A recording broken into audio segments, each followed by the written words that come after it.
Ating babalik tanawan po ang ating pag-aaral sa 1689 London Baptist Confession of Faith o ang sa Tagalog, ang pagpapahayag ng pananampalatayang Bautista ng taong 1689.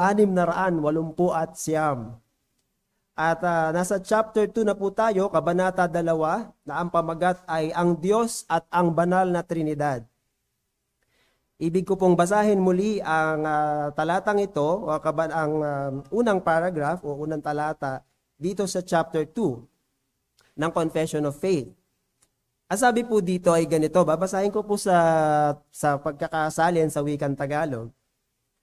Mayroon lamang isa at tanging isang buhay at tunay na Diyos.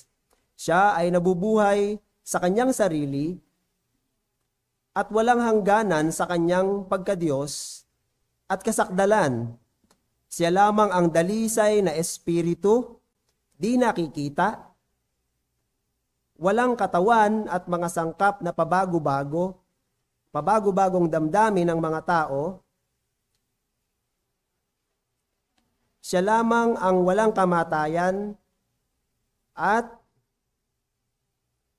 tumatahan sa kaliwanagan na di kayang abutin ng sinuman. Siya ay hindi nagbabago, walang hangganan, hindi malirip o hindi malilirip, makapangyarihan sa lahat at walang hanggan. Siya ay kabanal-banalan, lubos ang kaganapan or perfection po ito or completeness, ganap na makapangyarihan at ganap na malaya. Ginagawa niya ang lahat ayon sa kanyang di nagbabagong matuwid na kalooban at tungo sa kanyang sariling kaluwalhatian. Siya ay puspos ng kabutihan at katotohanan. Siya ay nagpapatawad ng kasamaan, pagsuway at kasalanan. Siya ay nagpapala sa mga humahanap sa kanya ng buong puso. Ngunit siya ay napopoot sa lahat ng kasalanan. Hindi niya maaaring palampasin ang kasalanan o ariing walang sala ang salarin. Salarin means guilty or criminal. At siya ay ganap na makatarungan sa paghatol. Ito po ang paragraph 1 ng chapter 2. At ngayon po ay dadako tayo sa continuation ng paragraph 2 ng chapter 1. Ang sabi po dito, babasahin ko din po ang buong paragraph. Ang Diyos ay sapat sa lahat, or God the absolute self-sufficient, or the absolute self-sufficiency of God. Okay, naka-post naman po dito sa ating slide sa wikang Ingles, pero ang binabasa ko po kasi ay para sa Tagalog po. Ang Diyos ay sapat sa lahat, at ang lahat ng buhay, kaluwalhatian, ay matatagpuan sa Kanya at sa Kanya lamang.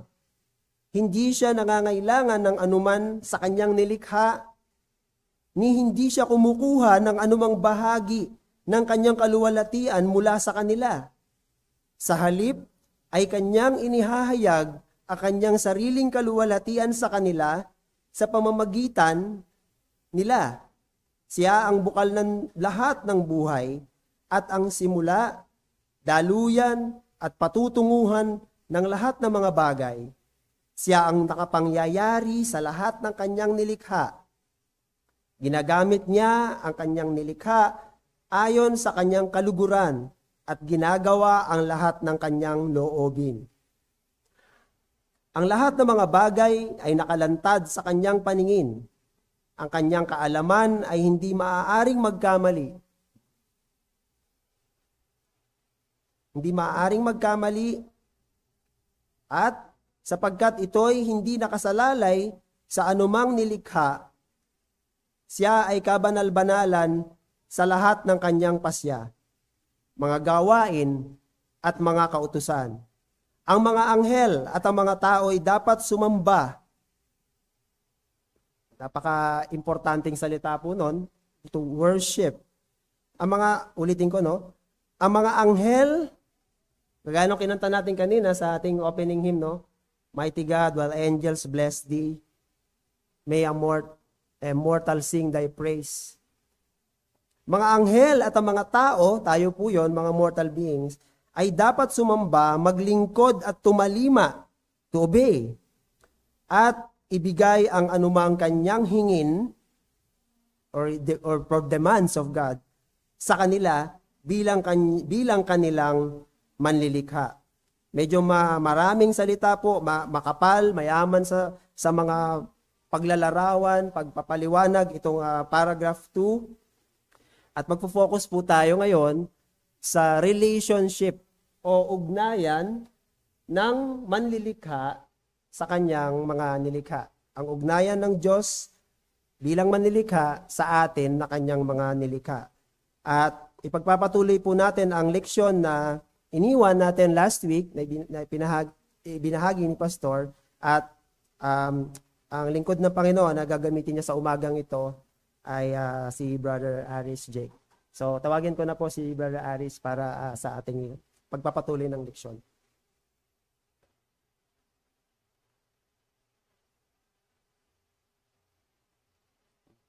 Gandang umaga po ulit sa lahat at welcome po sa Herald of Grace Covenant Bible Church of Cavite, sa ating mga taga-subaybay online at gayon din sa ating mga physical attendees, visitors, and members-elect dito po sa ating church sa UTS Dasma. At again, yung tulad po ng nasabi ni Deacon Lorenzo, tayo po ay nasa pag-aaral pa rin sa ating 1689 London Baptist Confession of Faith, at isa po itong doctrinal statement that summarizes yung paniniwala ng mga Reformed Baptist patungkol sa Biblia at tumatalakay sa mga key Christian teachings. And just to be clear, because there are times, bago natin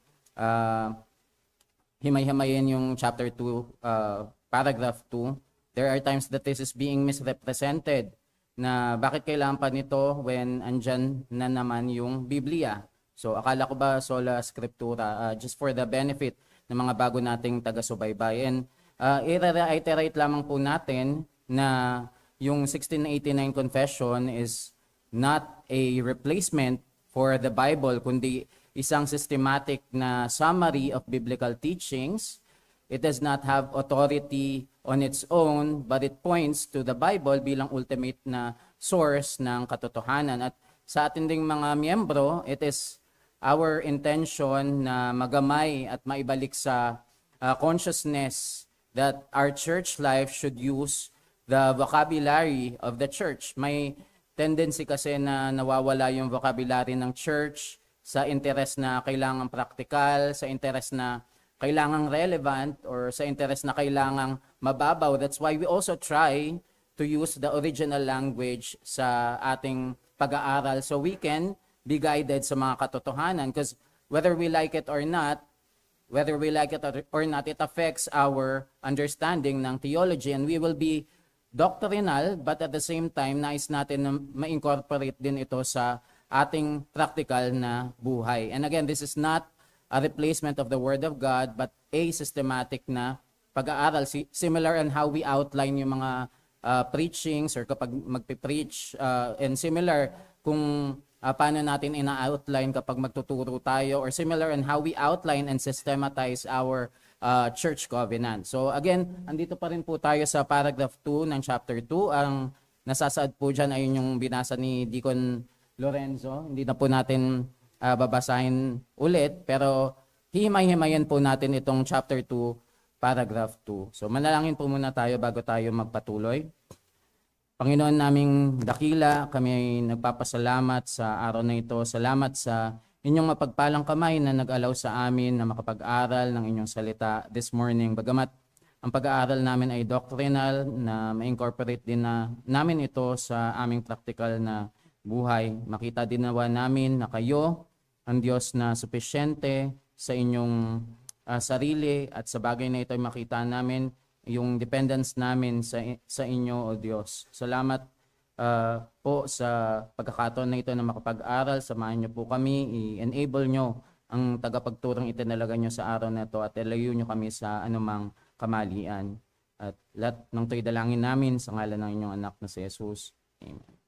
So ang atin pong lecture ay nahati sa dalawang bahagi. Una yung the creature's relationship to his creatures, at ikalawa yung the creature's relationship sa kanyang creator, or the creature's relationship to the creator. Yung paragraph 2 ng chapter 2 na ating binasa kanina, or binasa ni Deacon Lorenzo kanina, ay tatalakayin natin sa ganitong pagkakabahabahagi. So ayan, yung una, the creature's relationship to his creatures, at pangalawa, the creature's relationship to the creator. So ito po yung pagkakabahabahagi ng ating pag-aaral ngayon. Sa ilalim ng unang bahagi, makikita po natin yung self-existent independence ng Panginoon mula sa kanyang mga nalikha. So, grabe no, self-existent na independent pa,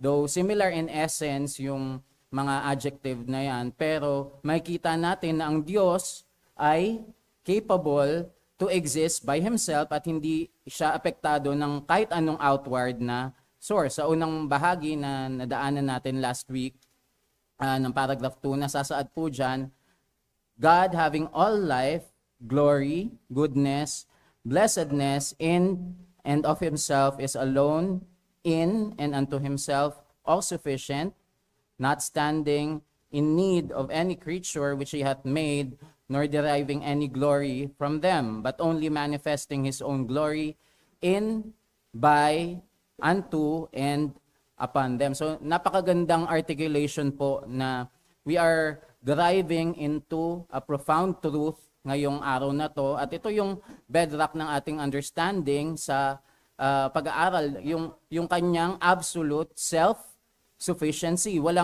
Ibig sabihin, walang makakadagdag ng kahit ano sa Diyos. Our confession emphasizes that God is self-sufficient. Ang Diyos ay independent of all created things. Walang outside source, walang makakapagdagdag o makakabawa sa kanyang kalwalhatian, kabutihan, or even sa kanyang kasiyahan. Since napag-aralan nga natin last week that the word blessed, di ba, yung word blessed means ano daw?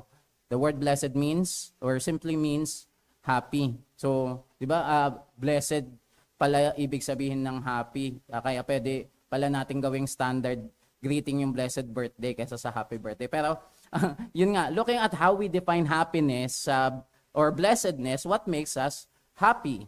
Ano bang nagpapasaya sa atin? So, sa ating superficial na pag-iisip, maaring yung mga nagpapasaya sa atin sa superficial nating thinking, let's say sa mga asawa nating babae, ano ba yung nagpapasaya sa kanila? Bagong bag, ano pa, bagong shade ng lipstick, di ba? So sa mga lalaki, bagong shoes or sports gives us happiness. Sa mga teens, sense of belongingness, bagong gadgets, it could be for the teens. And even sa mga baby, di ba, may own sense of happiness sila kapag pinapainom sila ng gatas, or kapag papalitan yung diaper nila, makes them happy. So sa mga bagay na to, makikita natin na laging merong outside factor. Pero iba yung blessedness or blessedness ng Panginoon or happiness ng Diyos. He is more than happy to be God. He takes pleasure in Himself and the execution ng kanyang holy will. And hindi ito affected ng kahit anong outside source. It is not affected by anything outside Him and or outside Him just being God. Hindi lamang sa ganong aspeto, but even in His glory and in His goodness. Sabi nga dyan, God having all life, glory, goodness. So yung example nga natin, di ba, yung windmill napapagalaw ng hangin, yung sasakyan galing sa battery, yung power, even the battery gets its life from different chemicals. At ito ay nauubos or humihinto. Pero yung Panginoon, hindi. His glory, goodness, blessedness, or happiness ay self-existent, self-sustained, at hindi nauubos. Hindi lamang siya independent, but He is also self-sufficient. Also, the Scripture informs us that God is jealous of His own glory and will not share it with any. God does not share His glory, hindi dahil selfish ang Panginoon, but because He is the God of truth. At ano ba yung truth? Ano yung katotohanan? The truth is, there is no other God that deserves to be worshipped. So no other God that deserves to be worshipped. So nothing more, nothing less. Bakit nothing more and nothing less? Kasi if you worship more than one God, ano ba yon? It's paganism. If you worship less than the one true God, ano naman yon? It is idolatry. So neither paganism nor idolatry is truth. Kasi ang katotohanan is nothing can compare to the one true God and nothing can compare to His glory. So ngayon, sa sumunod na bahagi, we see God's sovereign dominion over His creature. So ayun yung number 2, o yung pagiging soberano ng Diyos sa kanyang mga nilikha. Sabi dun sa part na yon that we will excerpt from paragraph 2, sabi, He is the alone fountain of all being, of whom, through whom, and to whom are all things, and He hath most sovereign dominion over all creatures to do by them, for them, or upon them whatsoever Himself pleaseth. So, bilang fountain of all being, God is the source and origin ng lahat ng existence. Kumbaga yung creature is only but a shadow, di ba? Is only but a shadow, but yung substance na nagkakas ng shadow is God. Or the creature is only but a stream, but God is the fountain. So it is important to note yung mga preposition din na ginamit dyan sa language ng ating confession. Sa phrase na to, sabi po doon, of whom, through whom, and to whom are all things, or yung of signifying yung source or cause, yung through signifying the process, and yung to signifying the object. Or sabi din doon, to do by them, for them, or upon them whatsoever Himself please. At kaya nga, sabi natin kanina, napakagandang articulation ng part rin na to ng ating confession, na yung mga preposition na by, for, at upon, yung by signifying causality, or yung cause, yung for signifying yung purpose, at upon signifying naman yung control or authority, which means na mula sa cause hanggang sa purpose and even the process or the controlling aspect, God has dominion. Samahan niyo po ako sa Revelation 4:11.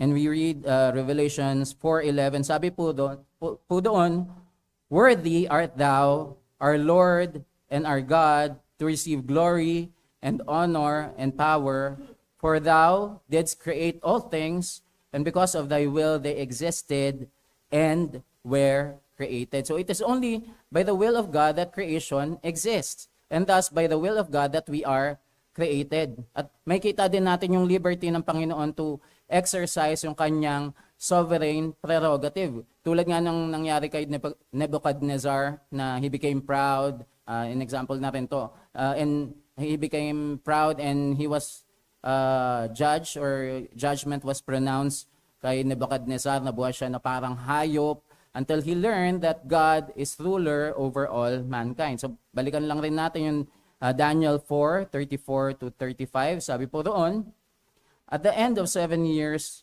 Nebuchadnezzar testifies, but at the end of that period, I, Nebuchadnezzar, raised my eyes toward heaven, and my reason returned to me. And I blessed the Most High, and praised and honored Him who lives forever. For His dominion is an everlasting dominion, and His kingdom endures from generation to generation. And all the inhabitants of the earth are accounted as nothing, but He does according to His will in the host of heaven and among the inhabitants of earth, and no one can ward off His hand or say to Him, what hast thou done? So ayun po yung sa Daniel 4:34-35. Again, makita natin yung liberty ng Panginoon to exercise yung kanyang sovereign prerogative. Ito kasi yung medyo reluctant yung mga tao, especially na naaabuso yung idea that God is love, na parang incapable na to do judgment ang Diyos.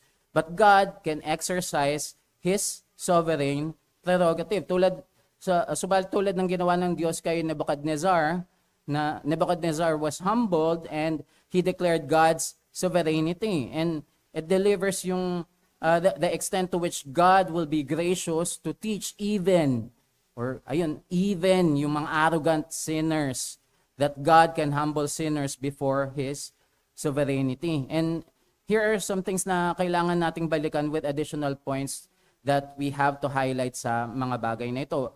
But we also dive into yung number 3, yung absolute na knowledge ng Panginoon sa kanyang mga creatures, or God's absolute knowledge of His creatures, o ang lubos na kaalaman ng Diyos sa kanyang mga nilikha. Sabi sa ating confession or yung excerpt sa chapter 2, paragraph 2, in His sight, all things are open and manifest. His knowledge is infinite, infallible, and independent upon the creature, so as nothing is to Him contingent or uncertain. And we cannot stress enough that in this part of our confession, the language of the Scripture is once again employed.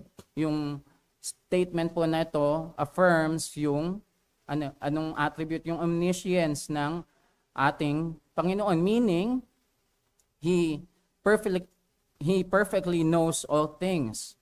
Mapa-past man yan, mapa-present, mapa-future, without uncertainty or without dependence sa kanyang creation. Unlike yung human knowledge, di ba, na ano ba yung characteristics ng human knowledge, na limited, na fallible, na learned over time. Yung knowledge ng Panginoon or God's knowledge is infinite, infallible, and inherent sa kanyang nature. Samahan niyo po ako sa Hebrews 4:13. Sabi po roon, Hebrews 4:13, and we read, "And there is no creature hidden from His sight, but all things are open and laid bare to the eyes of Him with whom we have to do." So, dito po, here we look at God's knowledge sa kanyang mga nilikha. Dahil ibig sabihin, lahat ng ating iniisip, even our deepest urges, yung mga private desire natin ay transparent at obvious sa Panginoon, no matter how hard we try to conceal it, di ba? Pero ito daw, even yung mga private desires natin ay transparent at obvious sa Panginoon. At sinasabi nga na ang tao daw, we yearn to be understood. Di ba? Ayun yung nature natin bilang mga tao, that we have this yearning na maintindihan tayo. Di ba? Lagi nga nating naririnig, kasi hindi nyo naman ako naiintindihan. Kaya nga, even out of the norm na yung ginagawa ng isang tao, or out of the norm na yung iniisip ng isang tao, gusto niya pa rin na mayroong makakaintindi sa kanya, di ba? Even, di ba, yung mga teens, yung may mga anak na teens, they would often say, hindi nyo kasi kami naiintindihan, ibang generation. So, laging ganun. Ayun yung yearning ng tao na gusto niya na naiintindihan siya. Kaya nga rin, nariyan yung mga nagpapacoach or nagpapaconsult na sa mga psychiatrists, nagpapaconsult sa mga psychologists. And hindi naman po natin dinidi-value yung mga profession na to, dahil in a way, pwede pa rin naman po silang gamitin ng Panginoon. But even these psychiatrists, even these psychologists cannot really or cannot fully see inside man's thoughts. Sa katunayan nga, sa isang pag-aaral noong 2021, sabi doon, 41% daw ng mga US psychiatrists ay na-demanda at least once. So bakit sila na-demanda? Unang-una dahil sa wrongful death, pangalawa dahil sa poor outcome or disease progression, poor yung disease progression nila ng mga ng mga pasyente nila, and then there could be other factors like errors sa medication. So even the best learned psychiatrist or the best learned psychologist no one can match yung all-seeing God or yung yung pagiging omniscient ng ating Panginoon, who could really see into the inside and analyze our thoughts. Samahan niyo po ako sa Psalm 139 verses 1 to 6. Sabi po roon, Psalm 139 verses 1 to 6. O Lord, thou hast searched me and known me. So, di ba? Search and known me. Mamaya, anuin natin, bakit search and know? Thou dost know when I sit down and when I rise up. Thou dost understand my thought from afar. Thou dost scrutinize my path and my lying down, and art intimately acquainted with all my ways.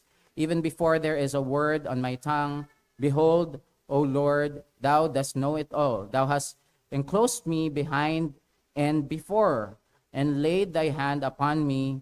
Such knowledge is too wonderful for me. It is too high, I cannot attain to it. So yung internal actions di umano ng ating puso at isip ay para daw yung searchlight sa Diyos. So hindi ko alam kung uso dito yung searchlight, pero may mga nabibiling ganun sa Ace Hardware, para siyang malaking flashlight na sobrang liwanag nun, and it can even project light sa sky. So siguro pinakamagandang example yung yung pinoproject ni Batman, 'di ba? Yung ang tawag doon, kalimutan ko yung tawag, basta yung pinoproject niya, tapos pag nakita yon, ibig sabihin kailangan ng tulong ni Batman. So pero ang point is sobrang liwanag nun na hindi mo siya kayang itago. So ganyan din daw yung ating iniisip at puso before God, or yung mga iniisip natin at puso sa harap ng Diyos. Kasi tayo, when we don't want a fellow man to know yung iniisip natin, we contain our thoughts to ourselves in silence, di ba? Napakadali, in silence, we can just contain it. But our thoughts ay exposed before the eye of God, who sees into the veins and even the capillaries of our every design. Sabi nga sa Proverbs 20:27, the spirit of man is the lamp of the Lord, searching all the innermost parts of his being. Kaya naman, when the scripture informs us that we will be judged according to our works, tulad ng sinasabi sa Romans 2:6, kasama ba dun yung yung ating inner thoughts and inner intentions? Sabi sa Romans 2:16, God will judge the secrets of men through Christ Jesus. But we have to be reminded that everything which is hidden will be brought to light. Samahan niyo po ako sa Jeremiah 17:10. Sabi, ano po bang nasasa doon? Sabi doon, I, the Lord, search the heart and test the mind, to give every man according to his ways, according to the fruit of his deeds. So babalikan lang po natin yung tanong natin kanina, kasama ba yung inner thoughts at intentions when we get judged? So yes, kasama po yung mga inner thoughts and yung intentions natin when we get judged. And but again, when we get judged according to our works. Pero mga kaibigan, it is something na hindi mo kayang linisin. Tanging dugo lang ng Panginoong Hesus ang kayang maglinis ng mga bagay niyan. And sa ating confession ay nagpapaalala din to sa atin that God sees differently than we do. Or for us, para sa atin, yung future ay isang spectrum yan ng mga possibilities na connected sa iba-ibang contingency. Di ba? Parang sa company, may mga contingency plan. Kung may plan A, pag hindi nag-work yung plan A, there's plan B. Pero yung Panginoon does not act subject to contingencies. Samahan niyo po ako sa Isaiah 46, verses 9 to 10. Yung Panginoon does not act subject sa mga contingencies na yan. Hindi katulad sa atin na may contingency plan tayo. Sabi sa Isaiah 46, 9 to 10, For I am God, and there is no other. I am God, and there is no one like me, declaring the end from the beginning, and from ancient times things which have not been done, saying, My purpose will be established, and I will accomplish all my good pleasure. Hindi gaya sa atin na we think that we would do one thing, and before we make an actual attempt, let's say may magbabago, and we do something entirely different. So, but God again is not subject to that. Wala siyang contingency plan. Bakit? Because He has a definite plan. He has a perfect plan. Hindi niya kailangan baguhin yung kanyang plano dahil alam na niya yung mga mangyayari kasi God's knowledge is not obtained. Kasi tayo po ba, how do we obtain knowledge bilang mga tao? Paano po ba? Bilang mga tao, we obtain knowledge sa pamagitan ng research, pwedeng observation, di ba? Part dyan yung observation, yung reasoning, part dyan yung comparison, induction, deduction, and so on. So in other words, we learn, di ba? We obtain knowledge through learning. Pero yung knowledge ng Diyos ay intuitive, ibig sabihin it is innate at immediate. Hindi niya na kailangan mag-research. God does not learn. God simply knows. He neither discovers nor forgets. Hindi katulad nating mga tao. Andyan again yung creator-creature distinction that we learn, we discover, but God simply knows. Gaya ng isang security camera, di ba? Kaya lang nitong i-record yung nangyayari sa harap niya at yung within camera range kung tawagin. Pero yung nasa likod nito, hindi na. Di ba? Gaya rin ng isang security camera, kaya lang nitong i-record after na mangyari yung isang event, pero yung mga nangyari, let's say bago mo i-on yung security camera na yon or bago mo siya i-set up, hindi na kayang balikan. But God sees all things eternally and simultaneously without needing na i-record or i-rewind yung time. So ngayon, we go to the second part, which is the creature's relationship to the Creator, o ang relasyon ng mga nilikha sa kanyang tagapaglikha. So in the remaining phrases ng chapter 2, paragraph 2, what can we derive from it? Una, that His creatures stand before the transcendent and holy God, transcendent meaning na above every creation, at ikalawa, that His creatures, O God, reverent worship. So, dun tayo sa number 1, sabi, His creatures stand before the transcendent and holy God. Sabi sa ating confession, na excerpt uli natin, He is most holy in all His counsels. So, tatlo yung sinabi dyan, in all His counsels, all His works, and in all His commands. Natalakay na natin yung pagiging lubos at pinakabanal ng Panginoon sa chapter 1, but all throughout ng ating pag-aaral ay babalikan at babalikan natin yan, madadaanan at madadaanan natin yan, pagkat isa ito sa mga defining attribute ng Diyos, that God is most holy. Again, coming from the Hebrew word na kadesh, nang ibig sabihin ay to cut or to separate. And sa Old Testament, di ba, may mga holy basin, may mga holy lampstand na tinatawag, even yung mga garments, may mga tinatawag na holy. Pero hindi dahil may taglay yung kabanalan, hindi dahil may taglay na intrinsic na kabanalan yung palanggana, yung lampstand or yung garments, kundi dahil ito ay ginagamit sa pagsamba at sa mga Old Testament rituals. So ibig sabihin, itong mga palanggana, lampstand, or yung kung ano mang tinag as holy or tinawag na holy during those times, sineseparate yung mga yan. Sineseparate yung mga bagay na ito. Separate sila for that particular purpose. Ginagamit lang sila para sa purpose na yon.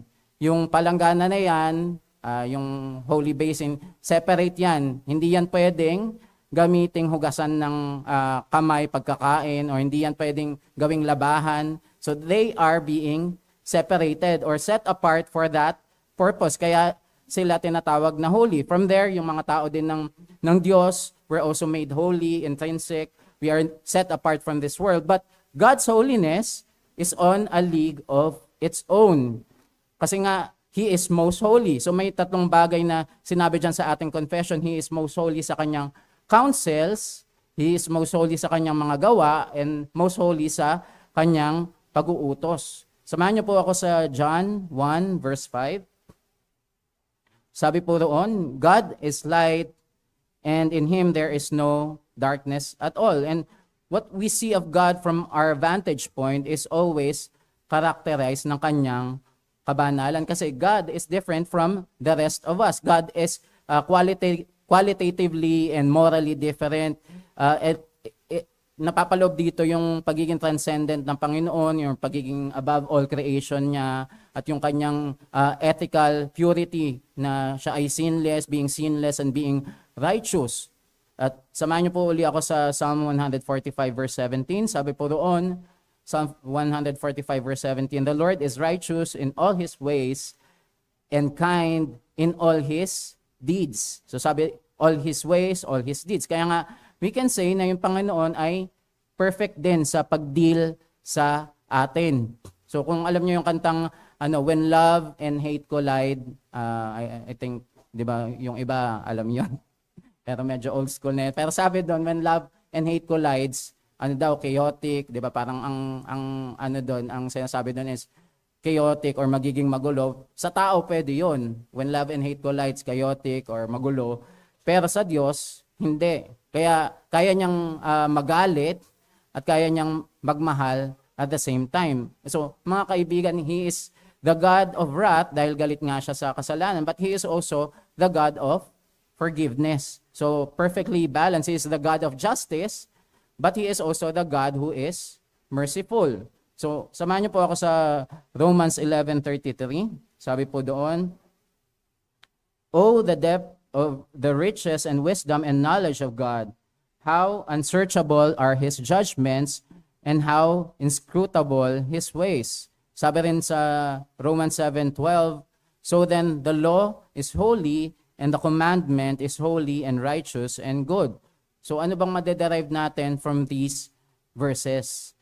That in everything that God determines, God is holy. Everything that God does, He is holy. So even sa kanyang mga pag-uutos, in everything that God requires of us, He is most holy. So He is most holy. Kaya nga sabi ni John Owen sa kanyang book na Mortification of Sin, sabi niya doon, "The holiness of God is the very basis of all His commands. He does not command arbitrary things, but that which reflects His own nature." So, kung gayon, everything that God wills and God ordains is holy, which leads us to the second subpoint, which tells us that His creatures owe God reverent worship. Sabi sa ating confession, "To Him is due from angels and men whatsoever worship, service, or obedience as creatures they owe unto the Creator, and whatever He is further pleased to require of them." So yung scripture makes it clear na lahat ng creatures ay obligated or are obligated to reverence God as God on the basis of who God is to us as our Creator. May kita natin yung kanyang perfection in relation to His creatures, and yung mga theologians captured this with, again, the creator-creature distinction, dahil yung Panginoon is different from the rest of us because God is His own class and the rest is everything else, di ba? God is His own class, the rest is everything else. Yung indictment ni Paul sa Romans 1 is that man is an idolater.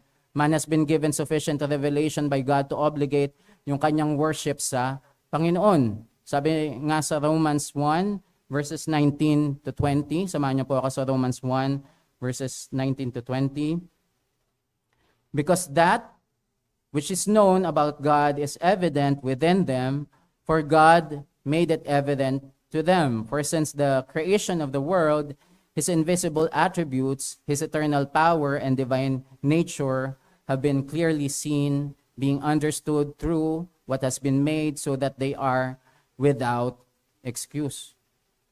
Napakaganda ng sinabi, no? So that they are without excuse. We then again derive na yung universal or yung cosmic worship of Christ Jesus is the goal of creation's existence. So saan ba natin makikita rin yan? Sabi sa Philippians 2 verses 9 to 11, sahin po natin Philippians 2 verses 9 to 11, "Therefore also God highly exalted Him and bestowed on him the name which is above every name, that at the name of Jesus every knee should bow, of those who are in heaven and on earth and under the earth, and that every tongue should confess that Jesus Christ is Lord, to the glory of God the Father. Tandaan natin, lahat ng realms of creation, from angels and men, sabi dyan sa ating confession, ay wala ni isa man ang worthy of worship. Lahat ay nothing but worshipers of our Lord Jesus Christ. Now, please turn with me sa Revelations 5, verses 12 to 13.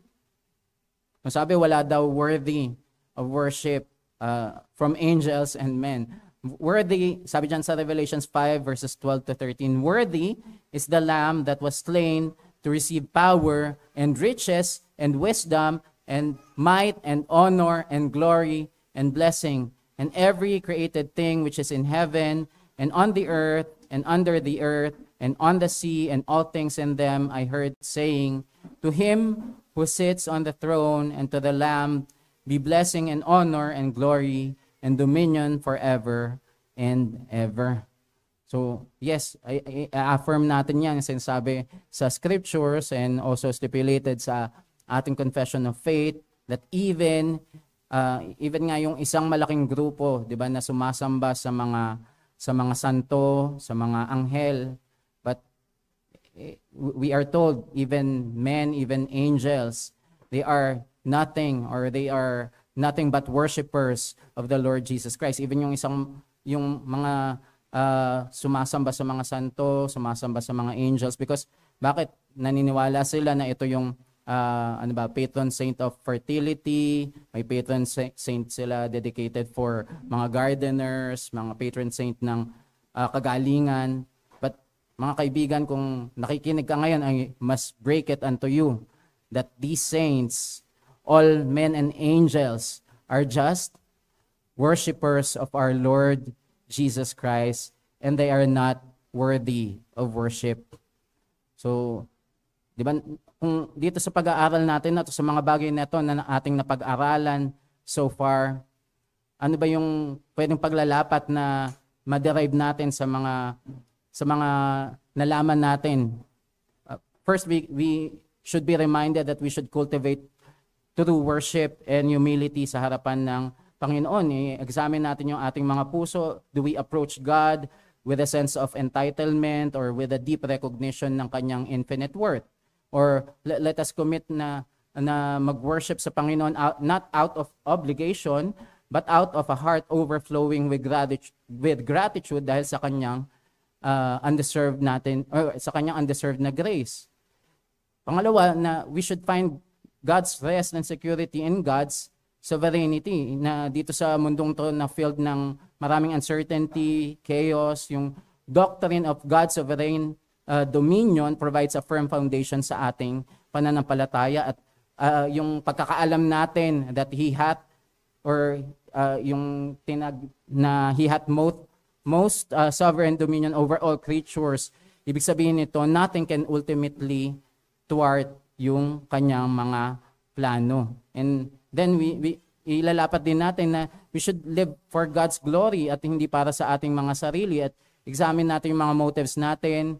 Nag-strive ba tayo for recognition? Nag-strive ba tayo for praises? Or are we seeking to honor God in all that we do? We should cultivate yung isang puso na nagde-desire to magnify God's name, whether sa ating work, sa ating relationship, or sa ating service sa iba.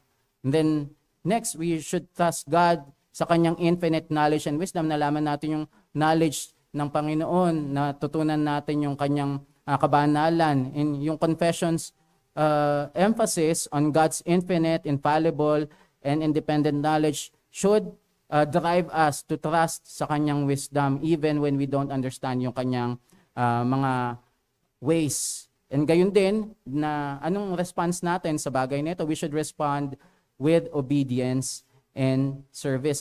Because again, finally, yung confession reminds us that to Him is due from angels and men whatsoever worship, service, or obedience. Let us respond to God's grace with a life of obedience, na hanapin natin na yung pagsunod, or we should seek to follow His commands and live according sa kanyang will.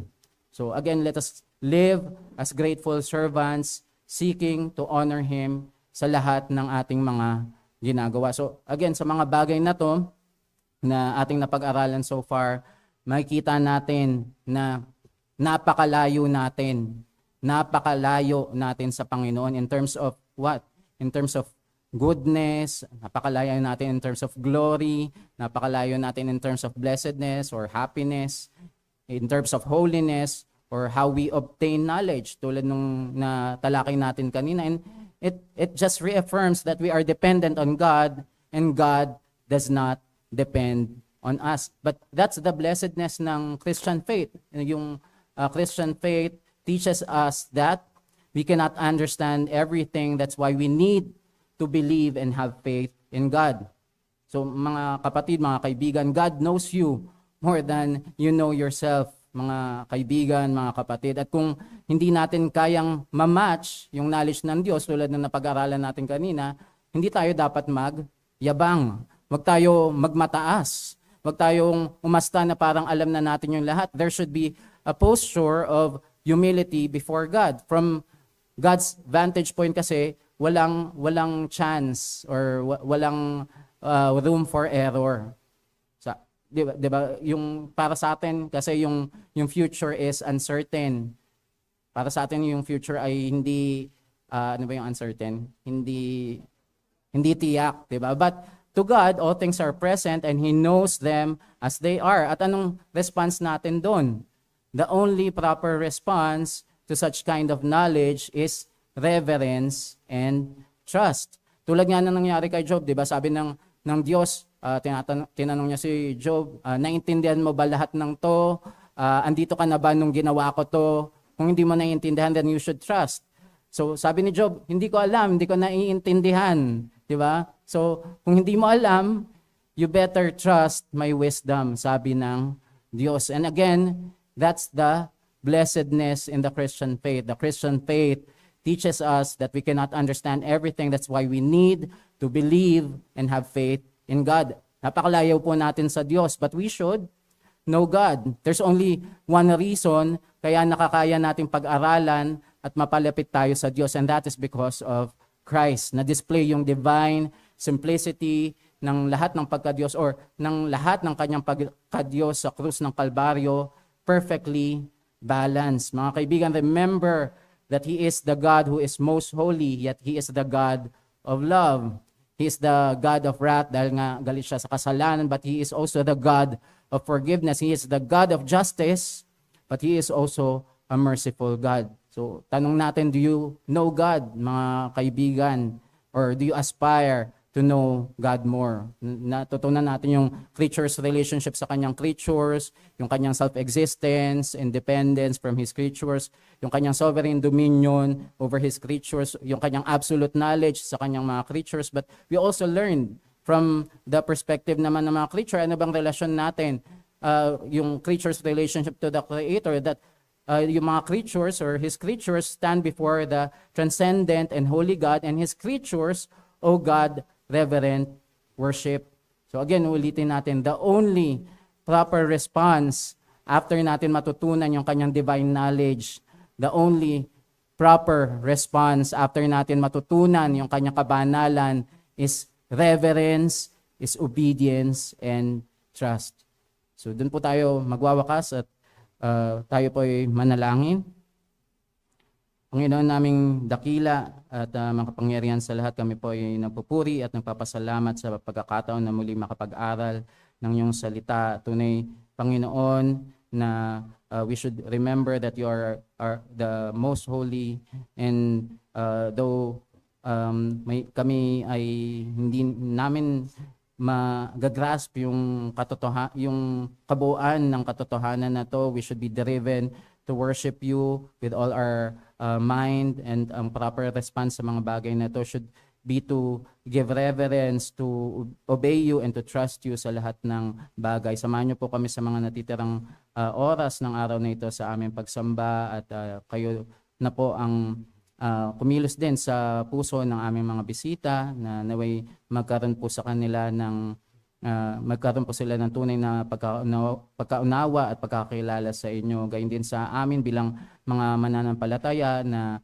ma-remind kami that we should live holy bilang inyong mga anak. Maraming salamat po muli. Lahat ng to'y dalangin namin sa ngalan ng inyong anak na si Jesus. Amen.